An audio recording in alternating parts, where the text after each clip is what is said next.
Pour faire Campus France, il y a certaines conditions à respecter pour mettre toutes les chances de votre côté. Du coup, ça sera l'objet de notre vidéo aujourd'hui.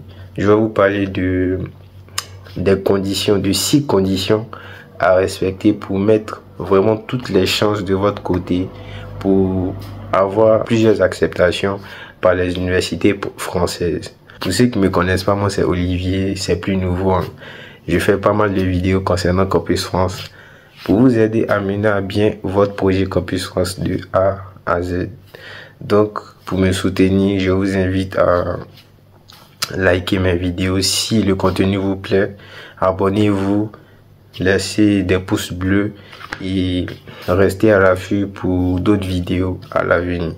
D'abord, la première condition qu'il faut respecter, les gars, au fait, avant de commencer Campus France là, d'abord préparez tous vos documents en avance. Préparez tous vos documents en avance. C'est vrai, il y a d'autres, ils vont voir des agences pour traiter leur dossier, tout ça. Mais vous partez voir les agences, ils auront besoin de vos documents. C'est-à-dire, je prends un exemple. Si tu es en terminale, tu veux postuler pour la licence 1 et que tu vas voir une agence, l'agence va te dire, bon, on a besoin de ton attestation de fréquentation de terminale qui prouve que tu es en terminale, ton bulletin de première et ton bulletin de seconde. Donc, si toi tu as fait seconde et que tu as perdu ton bulletin, tu as fait premier, tu as perdu ton bulletin, mon gars, c'est chaud. Tu veux faire Campus France, mais c'est pas ça au fait. C'est bizarre, tes bulletins sont pas prêts, ou soit tu as perdu tes bulletins, ou soit c'est maintenant que tu vas commencer à courir pour aller dans ton ancien lycée ou dans ton lycée pour aller demander ton bulletin. Non les gars, c'est pas comme ça. Donc, au fait, le premier conseil, la première condition, c'est une condition tout simple, c'est d'avoir tous les documents, tous les papiers, que ce soit vos bulletins, que ce soit les photos, les petites photos, voilà, vous faites ça, et que ce soit votre pièce, genre pour faire Campus France, on demande une pièce, soit votre passeport, votre carte d'identité nationale, ou récépissé ou autre. Il y a certains pays, on demande l'extrait date de naissance. Donc les gars, vraiment avant de commencer, prenez le temps de vérifier tout ça. Si vos documents, tout est bien prêt. C'est important parce que quand vous allez commencer Campus France, il y aura des documents manquants. Vous ne pouvez pas valider. Et si votre dossier n'est pas validé, bah Campus France ne va pas prendre ça en compte. Donc, assurez-vous de préparer tous vos documents pour candidater. Après avoir préparé tous vos documents, la deuxième condition, c'est quoi?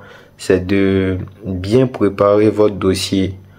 Vous voyez dans la partie où on demande vos pièces, vos bulletins. Vraiment, remplissez ça bien, quoi. Remplissez ça bien. Lisez bien toutes les consignes qu'on demande. Lisez, remplissez ça bien. On demande si la photo, la petite photo à fond blanc qu'on demande, si on dit ça doit être en 500 kilo opté. Je dis un truc banal. Si on dit ça doit être en 500 kilo opté, respectez. Il y a des sites pour diminuer la taille des PDF, tout. Donc les gars, remplissez bien votre dossier et il faut que le dossier soit complet. Quand c'est complet, il y a un truc vert qui s'affiche pour dire que c'est complet. Donc, une fois que votre dossier est complet, là vous pouvez soumettre votre dossier à Campus France. Mais tant que votre dossier est incomplet, ça va s'afficher en orange ou jaune. Voilà, ça va s'afficher comme ça. Et Campus France, si vous soumettez, Campus France va vous envoyer un message pour dire que votre dossier est incomplet, de compléter la partie que vous n'avez pas fait. Donc c'est la deuxième condition qui est là. Parce qu'il y a des gars qui font Campus France, ils s'élèvent, ils n'ont aucune information par rapport à ça. Et ils font les dossiers comme ça et ils balancent. Après, il y a Campus France les envoie des messages pour dire vous n'avez pas bien rempli cette partie, ceci, cela. Donc, les gars, prenez le temps, remplissez ça bien et c'est bon quoi. La troisième condition, c'est de sélectionner les bonnes universités et les bonnes filières. Je prends par exemple quelqu'un qui a de mauvaises notes, c'est-à-dire qui a, bon, pas vraiment de mauvaises notes, qui a pas de grosses notes, qui a des 11, 12 de moyenne. Quand tu vas postuler chez Campus France, tu peux pas postuler à Sorbonne par exemple. Voilà. Tu postules à Sorbonne, c'est sûr, ils vont te refuser en mathématiques. Voilà. Donc, quand je dis sélectionner les bonnes universités, regardez en fonction de vos moyennes que vous avez eues et postuler en fonction de ça. Donc, pour mettre toutes les chances de votre côté, il est préférable de postuler dans des universités. Vous-même, quand vous voyez ces universités-là, vous savez, quand vous regardez les critères des universités, vous saurez si il peut vous accepter ou pas. J'ai pris le cas de Sorbonne. Quand tu regardes ta moyenne et le critère que Sorbonne demande, tu vois que tu peux pas. Donc, ne t'attarde pas à aller postuler à Sorbonne. Ça sera forcément un refus. Donc, pour postuler dans les universités et tout, regardez en fonction de vos moyennes. Et aussi, un conseil, partez toujours. C'est-à-dire, quand vous êtes sur le site pour choisir vos universités, partez toujours sur le site, sur Google. Vous partez sur le site de l'université là en question et vous regardez les critères de sélection. Si vous voyez que les critères de sélection, vous ne respectez pas un critère, donc c'est pas la peine de postuler. Ça sert à rien. Ouais. Je vous dis, ça sert à rien. Parce que ça sera un refus et vous serez étonné d'avoir un refus. Mais c'est comme ça, c'est la vie. Donc la quatrième condition, c'est quoi? C'est tout simplement de faire une bonne lettre de motivation. Les gars, c'est une des clés pour réussir à Campus France. La lettre de motivation, les universités se basent beaucoup là-dessus. Et je ferai une vidéo sur comment faire une bonne lettre de motivation. Mais entre-temps, comme on est là, à ce sujet-là, pour faire une bonne lettre de motivation, les gars, d'abord, vous devez structurer, c'est-à-dire vous parler de votre, en premier lieu, de votre parcours académique et en deuxième partie, vous parlez un peu de votre intérêt pour la formation pour laquelle vous avez postulé et en troisième lieu, vous parlez un peu de pourquoi vous avez choisi la France, pourquoi spécialement la France. Vous voyez. Et en quatrième lieu, vous pouvez dire quels sont les avantages que cette formation va vous apporter. C'est-à-dire que ce soit pour plus tard ou je sais pas. En tout cas, vous citez les avantages que cette formation ou cette université va vous rapporter. C'est bon ou pas? Et aussi, il y a une partie qui est facultative. La dernière partie de la lettre de motivation, vous pouvez dire pourquoi c'est vous spécialement qu'on doit choisir, que l'université doit choisir. Donc, vraiment, pour faire une bonne lettre de motivation, si vous structurez ça comme ça, c'est bon. Toujours sur les lettres de motivation, sachez que ici en France, toutes les universités ont un détecteur de plagiat. Donc, il y a des gars, eux, je sais pas, ils font des copier-coller sur les sites, tout ça.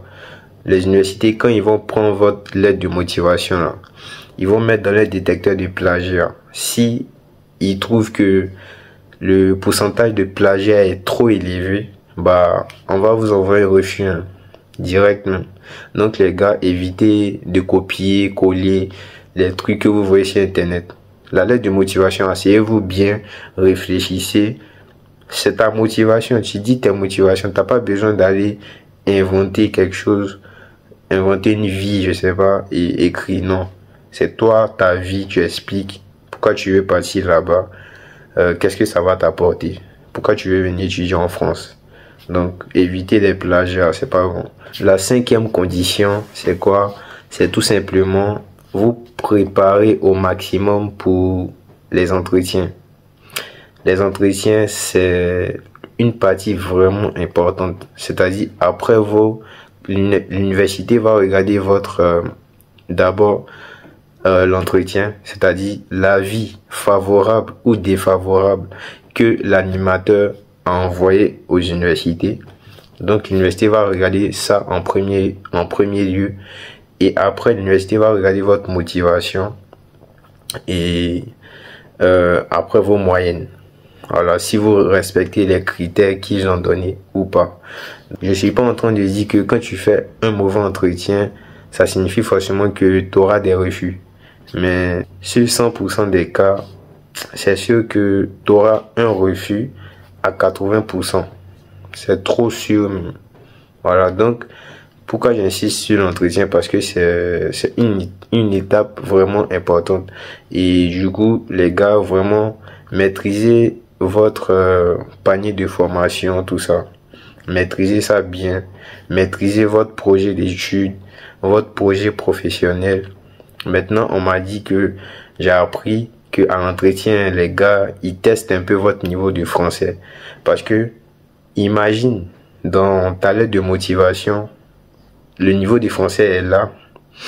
Et quand on arrive à l'entretien, ton niveau de français est là. Il y a une grande différence. Déjà, la différence va se sentir.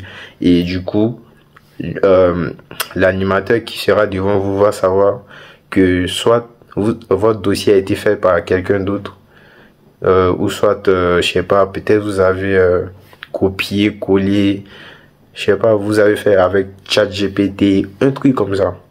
Donc les gars, faut que déjà votre manière de vous exprimer, faut que ce soit cohérent avec votre langage au fait. En tout cas, moi j'ai appris que en fait quand vous partez à l'entretien Campus France, les gars vous font des tests d'orthographe. C'est-à-dire, on vous donne une feuille remplie, genre en mode une dictée, remplie de fautes. C'est vraiment bourré de fautes. Et en gros, l'animateur va vous dire de corriger ces fautes-là. Et c'est là on attrape souvent des cas.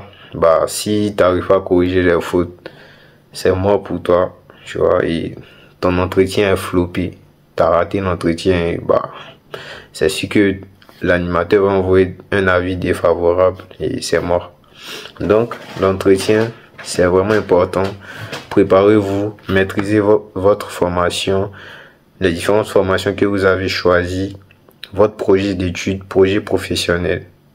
Et gérez le stress, n'allez pas bégayer, répondez bien aux questions, tout ça. Genre, prenez votre temps pour parler, quoi. Voilà. Et c'est tout le conseil que je peux vous donner. La dernière condition, c'est quoi? C'est, bah, tout simplement, quand vous finissez votre entretien, vous devez patienter. La persévérance, ça paye.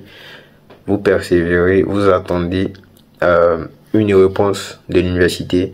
En tout cas, je vous rassure que les 5 premières conditions que je vous ai données, si vous suivez ça à la lettre, je garantis pas, je dis pas que c'est une condition infaillible, que lorsque vous allez appliquer ça, vous aurez tout le temps des acceptations à 100%, non. Mais c'est sûr que c'est une bonne condition en fait. Ce sont des règles vraiment à appliquer. Et lorsque vous allez appliquer, c'est sûr que vous aurez au moins une acceptation. C'est sûr. Au moins une acceptation. Si vous appliquez toutes ces conditions que j'ai dit là, au moins une acceptation. Parce que vous choisissez combien? 7 écoles. Donc, sur 7, au moins si une vous a accepté, c'est déjà bon. Et même si les 7 écoles vous acceptent, vous serez obligé de faire un choix. Parce que vous pouvez pas aller dans les 7 en même temps. Vous faites un choix et votre choix définitif, c'est là-bas vous partez. Donc, les gars, j'espère que vous avez aimé la vidéo. Nous sommes au thème de la vidéo.